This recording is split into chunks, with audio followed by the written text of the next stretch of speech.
एक प्रकार से ये परिवार है। एक आवाज में हर कोई इकट्ठा हो जाता है, हर कोई तत्पर हो जाता है।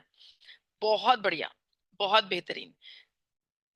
चलिए, बिना समय को व्यर्थ करते हुए, जैसा कि अभी बलवान सर ने आपको बताया कि आज की चर्चा हाई ब्लड प्रेशर के ऊपर होने वाली है, मैं आपको आज की चर्चा के बारे में बताना चाहती हूँ। सबसे पहले मैं ये पूछना चाहती हूँ कि मेरी आवाज, मेरा ऑडियो विजुअल, मेरी स्क्रीन, सब कुछ बिल्कुल क्लियर है? बिल्कुल मैम, बिल्कुल क्लियर है। ग्रेट, बहुत बहुत शुक्रिया। तो आज की जो चर्चा है, आज की चर्चा होने वाली है हाइपर टेंशन मैनेजमेंट के ऊपर। देखिए, हाइपरटेंशन को समझना क्यों जरूरी है, आखिर इसके ऊपर चर्चा करना क्यों जरूरी है, मैं आपको बताना चाहती हूँ कि हाइपरटेंशन एक ऐसी समस्या है जो हम समझते भी नहीं है कि वो इतनी ज्यादा इंपॉर्टेंट होगी या इतने ज्यादा हमारे शरीर में गंभीर गंभीर बीमारियों का कारण हो सकती है। हमें उसकी ताकत नहीं पता है। तो आज पहले उसकी ताकत आपको बताएंगे कि आखिर ब्लड प्रेशर को, जिसका ब्लड प्रेशर हाई होता है, बहुत बार मैंने देखा है लोग तवज्जो नहीं देते, इंपॉर्टेंस नहीं देते हाई ब्लड प्रेशर की समस्या में। लेकिन आज पहले आपको उसकी ताकत बताई जाएगी कि ब्लड प्रेशर कितना गंभीर है। और उसके बाद आपको नेचुरल तरीके बताए जाएंगे कि आप अपने शरीर में ब्लड प्रेशर को रिड्यूस करने के लिए कौन से नेचुरल तरीकों का प्रयोग कर सकते हैं। जी हाँ, बहुत इंपॉर्टेंट चर्चा है, इस चर्चा को नोट कीजिएगा कॉपी पेन, कॉपी के ऊपर जरूर। सबसे पहले इस चर्चा की शुरुआत करने से पहले ये जरूरी है कि हम ये समझ लें हाइपरटेंशन है क्या। देखिए, हमारे शरीर में दौड़ते हुए रक्त के प्रेशर को ब्लड प्रेशर कहा जाता है। ये ब्लड प्रेशर जब बढ़ जाता है तो इसे हाइपरटेंशन कहा जाता है। अब बढ़ने का मतलब क्या? देखिए, हमारे शरीर में दो प्रकार के ब्लड प्रेशर कहे जाते हैं। सिंपल भाषा में कहा जाता है कि ऊपर वाला ब्लड प्रेशर और नीचे वाला ब्लड प्रेशर। लेकिन साइंस की भाषा में इसे क्या कहा जाता है? सिस्टोलिक ब्लड प्रेशर और डायासिस्टोलिक ब्लड प्रेशर। ये दो साइंस की भाषा में ब्लड प्रेशर्स होते हैं। और अगर इनकी एक्यूरेसी की बात करें, अगर इसकी वैल्यू की बात करें, तो 120/80 जो वैल्यू होती है वो एक नॉर्मल वैल्यूएशन कही जाती है। बिल्कुल नॉर्मल इसको माना जाता है अगर ब्लड प्रेशर 120/80 आता है।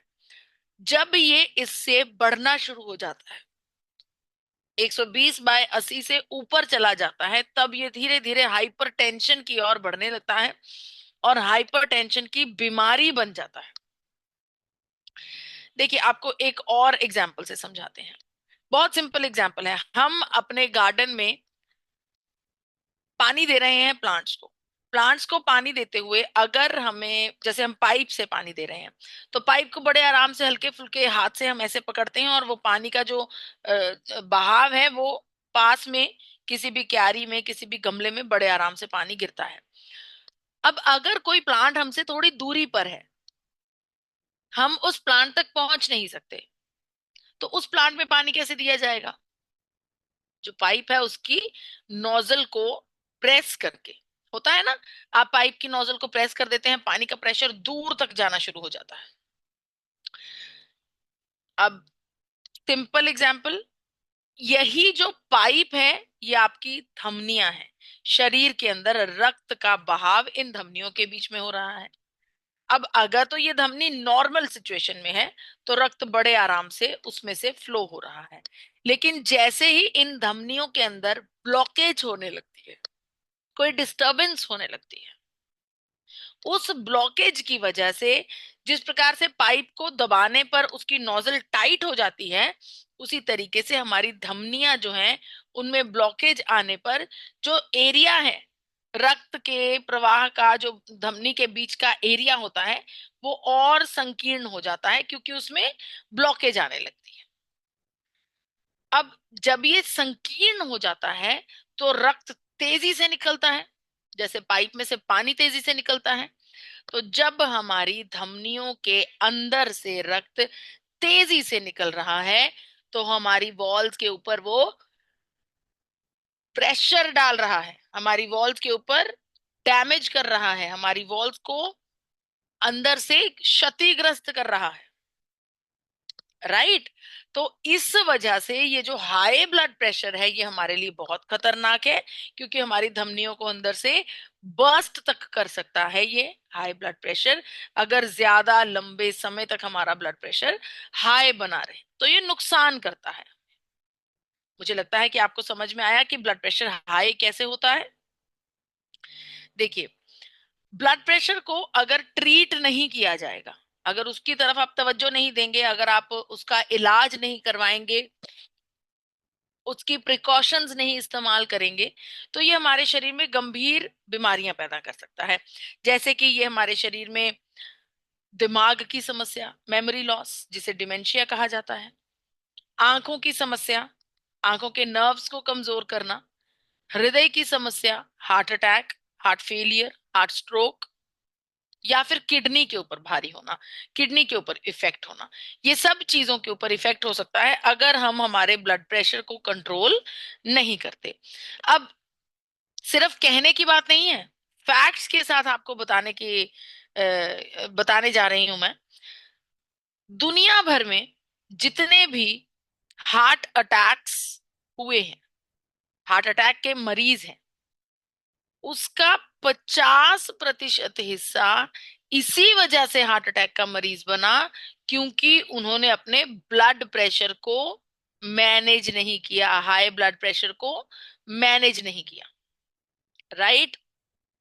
50%, यानी कि अगर वो लोग जो हाई ब्लड प्रेशर के रोगी हैं वो अपने बीपी को कंट्रोल कर लेते, अपने बीपी का ख्याल रखते, तो उनके तो हमारे विश्व में हार्ट अटैक की जो मात्रा है, जो नंबर है मरीजों का, वो आधा रह जाता। ब्रेन स्ट्रोक की जो आंकड़े हैं वो इससे भी गंभीर हैं। पूरे विश्व में जितने ब्रेन स्ट्रोक के मरीज हैं उसका 54% हिस्सा इसी वजह से ब्रेन स्ट्रोक का मरीज बना है, क्योंकि उन्होंने ब्लड प्रेशर को हैंडल नहीं किया। इसी तरह से 20% किडनी रोगी ब्लड प्रेशर को हैंडल ना करने की वजह से किडनी रोगी बने हैं। राइट। तो ये गंभीरता है ब्लड प्रेशर की। अगर ब्लड प्रेशर का मरीज अपने ब्लड प्रेशर को कंट्रोल नहीं करता है तो वो हृदय रोगी बन सकता है, ब्रेन स्ट्रोक आ सकता है, किडनी रोगी बन सकता है, आंखों के ऊपर असर हो सकता है। देखिए, भारत में हर 8 में से 3 लोगों को ब्लड प्रेशर की समस्या है। 8 में से 3 लोगों को। अब इसके सिम्टम्स क्या हैं? हम कहेंगे कि हमें तो पता ही नहीं चलता कि ब्लड प्रेशर हमारा बढ़ रहा है, या कैसे पता लगेगा कि ब्लड प्रेशर बढ़ रहा है? उसके लिए सिम्टम्स पता होने जरूरी है, लक्षण पता होने जरूरी है। नंबर 1, लगातार सर में दर्द होना। नंबर 2, दिनचर्या के हल्के फुल्के कामों में वीकनेस महसूस करना, फटीग महसूस करना। नंबर 3, छाती में दर्द का एहसास होना। नंबर 4, सांस लेने में डिफिकल्टी होना, सांस लेने में दबाव का एहसास होना, ऐसा लगना कि सांस लेने में जोर लगाना पड़ रहा है। और आखिर में, अगर कोई व्यक्ति छोटी छोटी बातों पर बड़े बड़े झगड़े करे तो इसका मतलब उसका ब्लड प्रेशर बढ़ा हुआ है। ये सिम्टम्स हैं। आपको ब्लड प्रेशर के बारे में पता लगेगा अगर आप इन चीजों के ऊपर ध्यान देंगे। अब बहुत जरूरी है कि हम अपने ब्लड प्रेशर को जांच जरूर करवाएं, और इसको नोट कर लीजिए। वर्ल्ड हेल्थ ऑर्गेनाइजेशन, अपने मेडिकल एसोसिएशंस, बड़े बड़े डॉक्टर्स अक्सर सलाह देते हैं कि हमें हर हफ्ते अपने बीपी की जांच करवानी चाहिए। यानी कि हफ्ते में एक दिन ऐसा निर्धारित कीजिए जिस दिन हम अपने ब्लड प्रेशर की जांच करवा लें, और उस नंबर को आप अपनी कॉपी में नोट करते जाइए, आप उस नंबर को रिकॉर्ड मेंटेन करते जाइए अपने ब्लड प्रेशर का, ताकि आपको ये पता लगे कि इस समय मेरा ब्लड प्रेशर नॉर्मल चल रहा है। अगर उसमें कुछ फ्लक्चुएशन होती है तो आपको सबसे पहले उस फ्लक्चुएशन के बारे में पता लग जाए। ये बहुत इंपॉर्टेंट स्टेप है, बेहद इंपॉर्टेंट स्टेप है। हफ्ते में एक बार अपने बीपी की जांच करवाना। अगर आप जांच नहीं करवाएंगे तो क्या होगा, चलिए एक छोटी सी एनिमेटेड वीडियो से समझने की कोशिश करते हैं कि अगर जांच नहीं करवाएंगे तो क्या हो सकता है।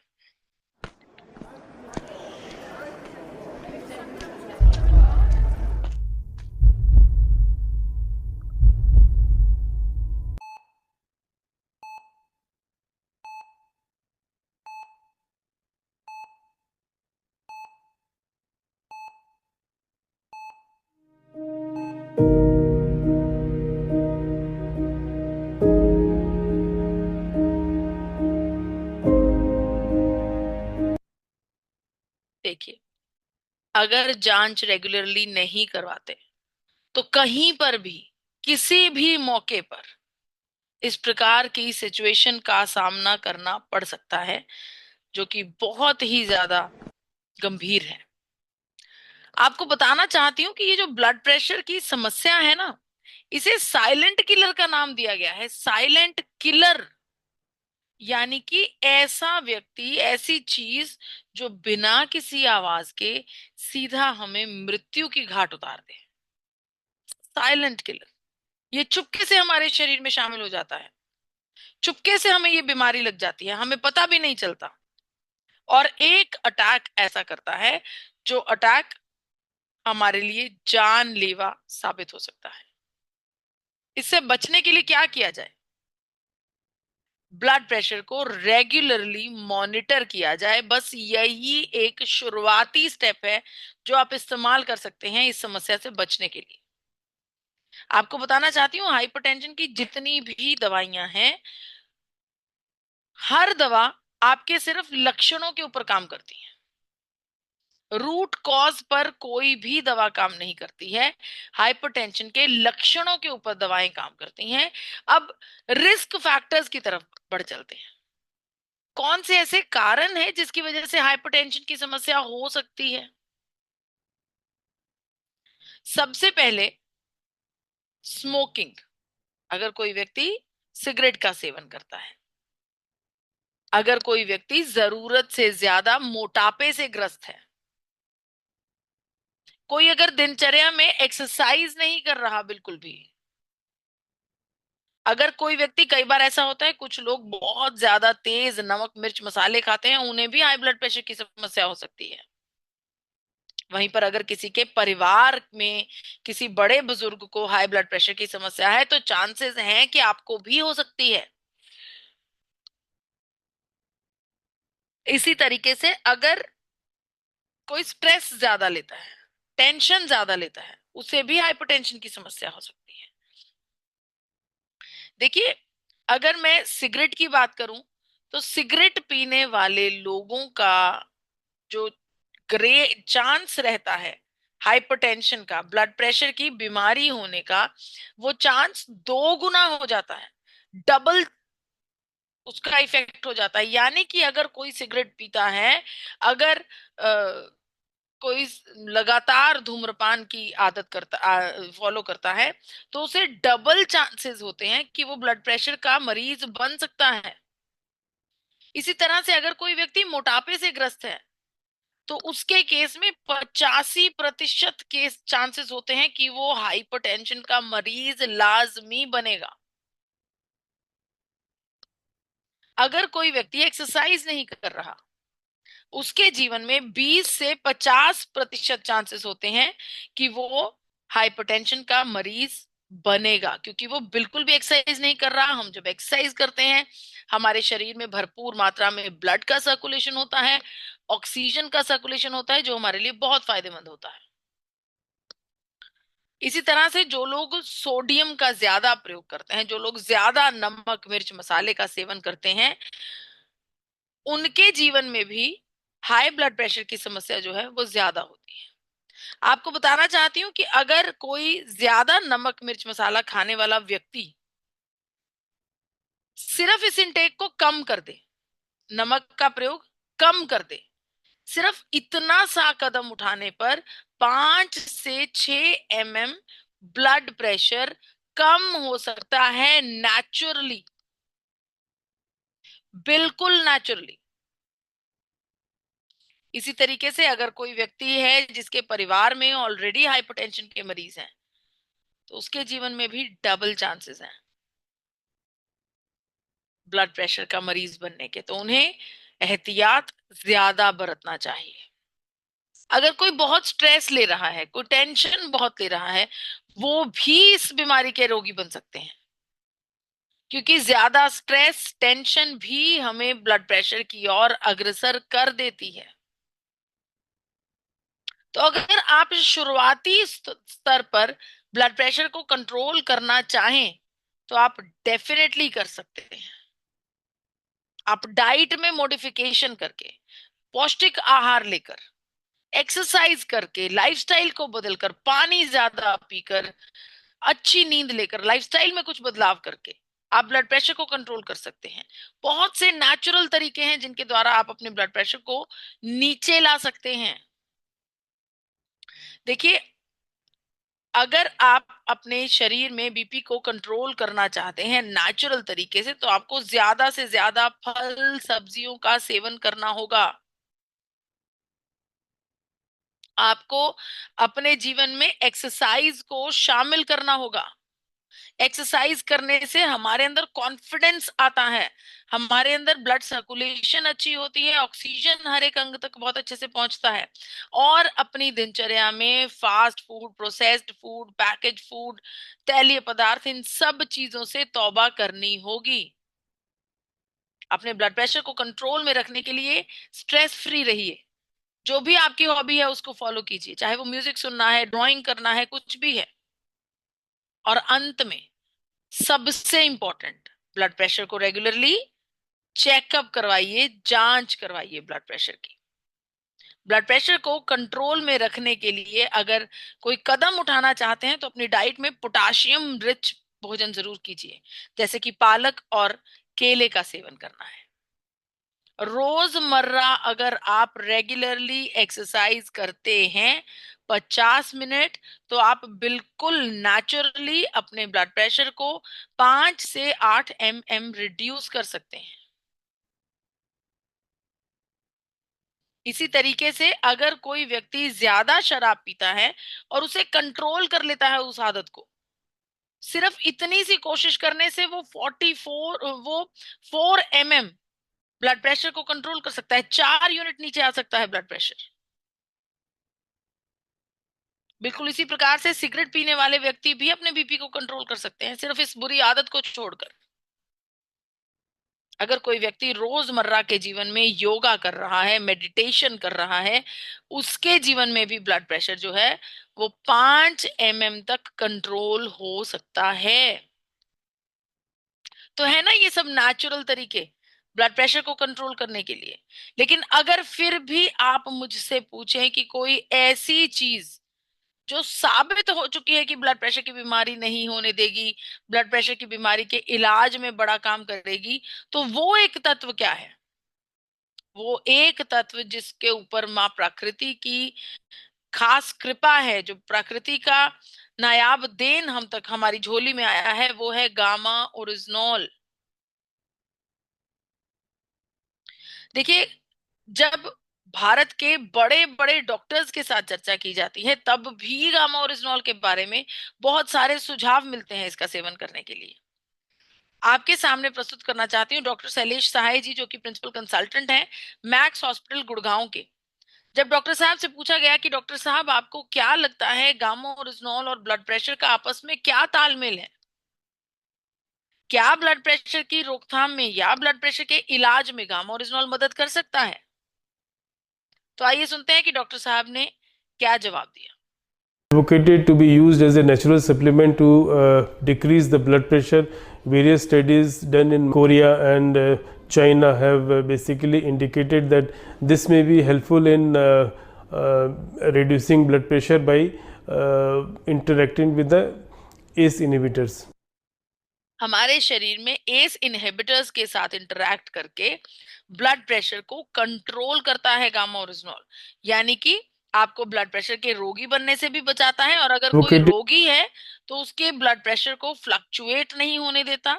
बहुत सारी ऐसी रिसर्चेस की गई, अलग अलग लोगों के ऊपर सर्वेज की गई, जहां पर ये पता कि लगा कि ब्लड प्रेशर के अलग अलग मरीज जो अलग अलग नामों की दवाओं का सेवन कर रहे थे, जब उन दवाओं के साथ गामा ओरिजिनॉल का प्रयोग करवाया गया तो हर प्रकार की दवा के साथ जब गामा ओरिजिनॉल की सपोर्ट मिली तो ब्लड प्रेशर के मरीज को बेहतर महसूस हुआ, उसका ब्लड प्रेशर फ्लक्चुएट नहीं हुआ, उसे कोई भी किसी भी प्रकार की घबराहट, सांस में दिक्कत आनी या फिर किसी भी प्रकार की थकावट का एहसास कुछ भी नहीं हुआ।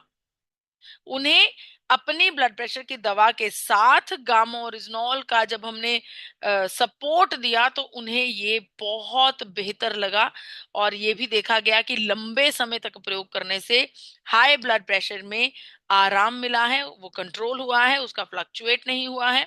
और क्योंकि मैं आपको पहले भी बता चुकी हूँ कि ब्लड प्रेशर हमारे शरीर में एस इनहिबिटर्स के साथ काम करके ब्लड प्रेशर को रिड्यूस करने में हमारी मदद करता है। भारत सरकार ने FSSAI के द्वारा गामा ओरिजिनॉल को एंटीऑक्सीडेंट का दर्जा दिया है, और ये भी कबूल किया है कि ये हमारे शरीर में ब्लड कोलेस्ट्रोल को भी रिड्यूस करने में बड़ा रोल अदा करता है। अब यहाँ पर एक बात का ध्यान देना बहुत ज्यादा जरूरी है, अगर आप किसी भी ब्लड प्रेशर के मरीज को गामा ओरिजिनॉल की डोज दे रहे हैं, वो अपनी एलोपैथिक दवा का सेवन भी कर रहे हैं, ऐसी सिचुएशन में समय दर समय डॉक्टर के पास जाना जरूरी है, डॉक्टर के पास अपना जांच करवाना जरूरी है, क्योंकि ये बात तो तय है कि जब आप गामा ओरिजिनॉल का सेवन लंबे समय तक लगातार करते रहेंगे, आपकी बीमारी का स्तर जो है वो नीचे आ जाएगा, राइट। बीमारी का स्तर नीचे आ जाएगा तो आपकी जो एलोपैथिक दवा है उसकी डोज भी नीचे आएगी, और ये डोज कम करने का काम एक प्रैक्टिशनर डॉक्टर ही कर सकते हैं। इसीलिए कहा जाता है कि समय दर समय डॉक्टर के पास जाते रहिए ताकि वो आपकी दवा की डोज को कम कर पाए। हर एक भोजन की थाली के साथ गामा ओरिजिनॉल का परोसा जाना बहुत ज्यादा जरूरी है। आरसीएम परिवार ने ये जिम्मा उठा लिया है, और मुझे पूरा यकीन है कि बहुत जल्द हम भारत को रोग मुक्त भारत बना देंगे। बहुत सारे ऐसे साथी हैं जिन्होंने अपने वर्षों पुराने ब्लड प्रेशर को मात दी है गामा ओरिजिनॉल की मदद के साथ। आइए सुनते हैं इन सब की जुबानी इनकी कहानी। मैं 2012 से बीपी की गोली खा रही थी, और कभी कभी तो खाए हुए में भी बीपी बढ़ जाता था। जब मैंने हेल्थ कार्ड गामा शुरू किया उसके महीने 2 महीने लेते हुए मेरे को ऐसा लग रहा था जैसे मेरे को कुछ तब्दीलियां आ रही है शरीर में, तो जैसे बीपी बढ़ जाता था वो मेरा कम हो गया। मला बीपीचा आणि आम्लपित्ताचा त्रास होता। मी बीपीच्या गोळ्या घेतल्यानंतर थोडं बरं वाटायचं, परंतु त्रास होत होता। जेव्हा हे प्रोजेक्ट घेतलं तेव्हापासून मला खूप बरं वाटलं आणि हेल्दी वाटलं। बीपी मैंने 140 तो कर रहा था, 160 तक वो भी मेरी गोली हट गई। दवाई खाना। अच्छा जी। हमारा बीपी जो है 201 हो गया है, लेकिन हमारे सीनियर ने इस गामा हेल्थ गार्ड के बारे में हमें जानकारी दी। मैंने इसे जो है कि 2 कैप्सूल जो है रोजाना सुबह खाली पेट खाना शुरू किया हूँ। आज दोस्तों मैं 1 महीने से खा रहा हूँ। अब हमारे सीने में जलन बिल्कुल नहीं होता है। Health guard gamma original capsule which I have been using for 3 months. It helps me to control my high blood pressure. मैं फरवरी माह की शुरुआत में बहुत ज्यादा बीमार हो गई थी, मुझे चक्कर आ रहे थे, मुझे उल्टियां आ रही थी, तो मुझे हॉस्पिटलाइज होना पड़ा। वहाँ पे MRI हुआ तो पता लगा कि मुझे माइग्रेन है और बहुत ज्यादा बीपी मेरा लो हो जाता है। तो मुझे डॉक्टर ने बीपी की 1 गोली और नींद की 1 गोली रेगुलर खाने की सलाह दी। तो उसी समय मेरे भाई उन्होंने मुझे गामा ओरिजिनॉल खाने की सलाह दी, तो मैंने इसके 2 कैप्सूल तब से रोजाना शुरू कर दिए। तो मैं आपको बताऊं कि ना मैं नींद की गोली खा रही हूँ, ना ही मैं बीपी की गोली खा रही हूँ, और मुझे अच्छी नींद आ रही है। मेरा माँ 14 साल से प्रेशर का टेबलेट का हाई प्रेशर का BPS 50 मुझे गामा ओरिजिनल मिला, टेबलेट यूज हुआ और ये टोटल बंद हो गया। अभी તમને શું બીમારી હતી? બાયપાસ કરાવ્યું છે અને એની દવા ચાલુ છે। ડાયાબિટીસ, ડાયાબિટીસ, બીપી આ ગોળી ભરતભાઈ આપી છે એ લઉં છું અને ઇન્સ્યુલિન આનાથી બંધ કરી દીધું છે, ડાયાબિટીસ કંટ્રોલમાં રહે છે. मेरे घर में जो बीपी पेशेंट था लगभग ज्यादा साल का, वो बीपी पेशेंट का रिजल्ट बहुत बढ़िया आ गया और सेहत अच्छी हो गई है. मेरी मदर को जो ब्लड प्रेशर की तकलीफ थी वो चली गई है. 6 महीने के बाद रिजल्ट आया है. मेरे को बीपी और शुगर था तो जो लगातार कंट्रोल हो रहा है. मेरे मिसेस को बीपी का शिकायत था, तो दोस्तों कंटिन्यू 6 से 6.5 महीने उस प्रोडक्ट को हमने यूज किया है और आज उसका रिजल्ट ऐसा है कि आज मेरे जो मिसेस है, घरवाली है, उनका बीपी का जो एकदम नॉर्मल आया है. दोस्तों मुझे पिछले 2-3 साल से बीपी था और शरीर में परेशानी भी थी. उस सारी चीजों को मैंने गामा अब मैं देने शुरू कर दिया. 4 से 5 महीने के बीच में मेरा बीपी कम होने शुरू हो गया और होते होते मैं अभी नॉर्मल हो गया. मैं दवाई खाना बंद कर दिया, मुझे बहुत अच्छा रिजल्ट मिला. कुछ तकलीफ था हाई ब्लड प्रेशर का, जो मैंने गामा लेना शुरू किया. तो गामा लेना जब से शुरू किया, मेरा हाई ब्लड प्रेशर कंट्रोल पे है. मेरा हस्बैंड का बीपी बहुत हाई होता था, तो मैंने उनको सलाह दिया कि आप गामा खाइए कुछ दिन, तो उनका बिल्कुल बीपी हाई का बहुत नॉर्मल हो. मैं एक गामा ओरिजिनल देने से उसका शुगर 500 था, 500. तो 1 महीना खाए. 1 महीना खाने के बाद है ना डॉक्टर के पास हम चेक करें तो एकदम है ना 300 पे आ गया. 200 माइनस हो गया, एकदम 200 माइनस. आणि बीपी शुगरची गोळी या 3 गोळ्या कंटिन्यू चालू होत्या आणि मी आपल्या आजोबांना गामा ओरिजिनल सुरू केला. जवळजवळ 2 महिन्यामध्ये मी डॉक्टरांच्या 3ही गोळ्या बंद करून आज तब्बल 11 महिने झाले आहेत. डॉक्टरांची एकही गोळी न खाता आजोबाची तब्येत व्यवस्थित आहे. मला बीपीचा प्रॉब्लेम होता आणि मी नेहमी रेग्युलर गामा घेते, त्यामुळे माझं बीपी आणि कंट्रोलमध्ये आलेली आहे. 10-12 साल से मुझे बीपी की टैबलेट थी, लेकिन मैंने 2 महीने गामा ओरिजिनल लिया, बीपी की टैबलेट बंद हो गई. पिछले 1 साल से मैं गामा यूज़ कर रहा हूँ रेगुलर, और मेरे साथ मेरा परिवार भी यूज़ कर रहे हैं. बहुत फ़ायदा मिला हम लोगों को. जैसे मेरे मम्मी को हाई प्रेशर था, वो अभी कंट्रोल में हो गया है. मेरे मिसेस का भी हाई प्रेशर हुआ था, वो अभी पूरा कंट्रोल में आ गया. उसका दवाई भी बंद हो गया है.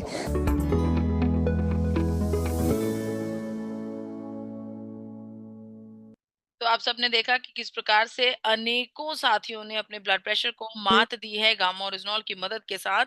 और अंत में आपका रुख करना चाहती हूँ स्वास्थ्य भारत अभियान की तरफ, जिसके प्रमुख माननीय टीसी छाबड़ा जी और डाइटिशियन ईशा वशिष्ठ जी ने मिलजुल कर ये फैसला किया है कि हमें भारत को रोग मुक्त बनाना है, भारत को दवा मुक्त बनाना है. एक बड़ा मिशन लिया है त्रिलोक चंद छाबड़ा जी ने. तो उस मिशन के पीछे आरसीएम परिवार के लाखों साथी जुटे हुए हैं. आप सबको भी मैं बताना चाहती हूँ, इस मिशन के तहत माननीय त्रिलोक चंद छाबड़ा जी ने हमें बताया है कि हम मात्र गामा ओरिजिनल की बोतल सामने वाले व्यक्ति को देने तक को अपना काम ना समझें.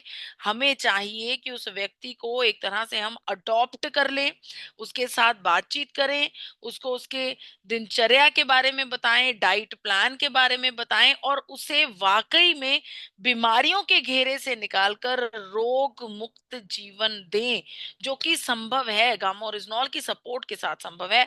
गामा ओरिजिनल के सेवन के साथ अगर आप उस व्यक्ति को डाइट प्लान देते हैं, अगर आप उस व्यक्ति को लाइफस्टाइल के चेंजेस बता देते हैं कि आपको खूब सारा पानी पीना है, आपको अच्छी नींद लेनी है, स्ट्रेस नहीं लेना है, अच्छा भोजन करना है, ये सब चीजें जो हमारे जीवन के लिए जरूरी है, एक्सरसाइजिंग करनी है, ये सब चीजें अगर आप उन्हें ट्रैक पर ले आते हैं, धीरे धीरे आप उन्हें उनकी आदतें बदलकर स्वास्थ्य बना देते हैं, तो वाकई में हमारा जो ये अभियान है, हमारा जो ये मिशन है भारत को दवा मुक्त करने का, ये मिशन जरूर पूरा हो जाएगा. और ये बहुत बड़ा मिशन है, बहुत बड़ा मिशन है. इस बड़े मिशन को पूरा करने के लिए खुद टीसी छाबड़ा जी ने हमें सीढ़ी दर सीढ़ी कैसे चलना है वो सिखाया है. उन्होंने हमें फॉलो अप के 4 चरण बताए हैं कि जब भी आप किसी व्यक्ति के साथ बातचीत करते हैं, आप सबसे पहले उन्हें उनकी समस्या से जुड़ी हुई टेस्टिमोनियल वीडियोस, बहुत छोटी छोटी videos forever healthy with Isha channel पर खुद डाइटिशियन ईशा वशिष्ठ जी ने छोटी छोटी 2 से 3 मिनट की वीडियोस बना रखी हैं, टेस्टिमोनियल वीडियोस बना रखी हैं. यूट्यूब के हमारा जो हेल्थ गार्ड गामा ओरिजिनल का चैनल है उसके ऊपर भी छोटी छोटी टेस्टिमोनियल वीडियोस को इकट्ठा करके पाइल अप करके बनाया गया है। तो आप इन वीडियोस को जरूर देखिए और उस व्यक्ति तक इन वीडियोस को पहुंचाइए। फिर जब आप उन्हें गामा ओरिजिनल का टैबलेट जो बॉटल है आप उन्हें देते हैं, उस समय पर उनका एक रिपोर्ट जरूर निकलवा लीजिए। कुछ टेस्ट बताए हैं, जब आप इस 4 चरण का जो ये फॉलो अप है इसको आप डिटेल में सुनेंगे तो आपको वो टेस्ट भी पता लगेंगे। जैसे कि आप ब्लड शुगर टेस्ट करवा सकते हैं, कोलेस्ट्रॉल टेस्ट करवा सकते हैं, इसके अलावा B12 या D3 ये सब टेस्ट करवाने जरूरी है। एक CRP टेस्ट, 5 टेस्ट ये बताए गए हैं कि इन टेस्ट को आप करवा लीजिए और उसके बाद उन्हें ये बताइए कि गामा ओरिजिनल को रोजाना खाना है, इसको मिस नहीं करना है। फिर आप उनके साथ 7 दिनों तक फॉलो अप करते जाइए, आपने गामा ओरिजिनल का सेवन करना शुरू किया क्या नहीं। कई बार ऐसा हो जाता है कि हम किसी व्यक्ति को गामा ओरिजिनल दे देते हैं, उसे बताते हैं कि तुम्हारे लिए बहुत अच्छा है, और वो व्यक्ति महीनों तक वो बॉटल रखे रखता है, सेवन नहीं करता। ये हमारा मिशन नहीं है। हमारा मिशन है उस व्यक्ति को इसका सेवन करवाना और उसके जीवन को निरोगी बनाना। 7 दिनों तक उनके साथ आप फॉलो अप कर सकते हैं। 30वें दिन आप जाकर उनके साथ पर्सनली मिल सकते हैं कि आखिर 30 दिनों में जब आपने रेगुलरली गामा ओरिजिनल का सेवन किया महसूस कैसा कर रहे हैं। कई बार ऐसा भी होता है कि 30 दिन अगर किसी व्यक्ति ने लगातार बहुत अच्छे से इसका सेवन किया हो तो उसकी रिपोर्ट भी बदल सकती है। 30वें दिन भी आप टेस्ट करवा सकते हैं, लेकिन अगर 3 महीनों बाद करवाएंगे तो एक बड़ा अंतर नजर आएगा। उसके बाद उस व्यक्ति के साथ लगातार आप जुड़े रहें, उनको बार बार बताते जाएं, दिनचर्या नहीं खराब करनी है, एक्सरसाइज रोजाना करनी है, भोजन अच्छा करना है, आपकी डाइट प्लान ये है, आप उन्हें डाइट प्लान बता सकते हैं। फॉरएवर हेल्दी विद ईशा नाम की एक किताब भी आपको दी गई है, जिस किताब में डाइट प्लान्स हैं अलग अलग बीमारियों से जुड़े हुए, तो वो डाइट प्लान आप उनको दे सकते हैं। इसके अलावा जब 3 महीने बाद उन्हें अच्छा रिजल्ट मिलता है तो उनकी पहले महीने की और तीसरे महीने की रिपोर्ट को बराबर रखकर आप उनकी टेस्टिमोनियल वीडियो बनाइए।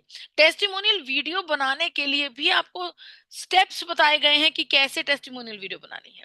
टेस्टिमोनियल वीडियो बनाइए जब वो व्यक्ति निरोगी होने की डगर पर चल चुका है, उसकी बीमारी कुछ कंट्रोल आ गई है, उसकी दवा कुछ कम हो गई है, तो आप उस व्यक्ति को अब खुद आग्रह करेंगे कि जैसे मैंने आप जैसे 10 लोगों को अडॉप्ट किया हुआ है, उन्हें स्वस्थ जीवन जीने का तरीका समझा रहा हूं, अब ये आपकी जिम्मेदारी है कि आप अपने रिश्तेदारों को, अपने जानकारों को, अपने दफ्तरों में बस 10 लोगों को अडॉप्ट कर लीजिए। आप उन्हें उनके जीवन को बेहतर बनाने में मदद कीजिए, ताकि वाकई में ये जो बड़ा सपना माननीय TC छाबड़ा जी ने देखा है इसे हम पूरा कर पाए। तो ये है वो फॉलो अप के 4 चरण। इसके अलावा और डिटेल में जानकारी लेने के लिए आप हर शनिवार को सुबह 6:30 बजे RCM परिवार का गुरुकुल सेशन होता है जूम पर, उस सेशन को जरूर ज्वाइन कीजिएगा। इसमें आपको गामा ओरिजिनल के बारे में, हेल्थ कार्ड के बारे में डिटेल में जानकारी मिलती है, तो भूलना बिल्कुल नहीं है। शनिवार को सुबह 6:30 बजे गुरुकुल का सेशन। मुझे इतने ध्यान से सुनने का बहुत बहुत शुक्रिया। मैं अपनी वाणी को यहीं पर विराम देती हूँ। धन्यवाद।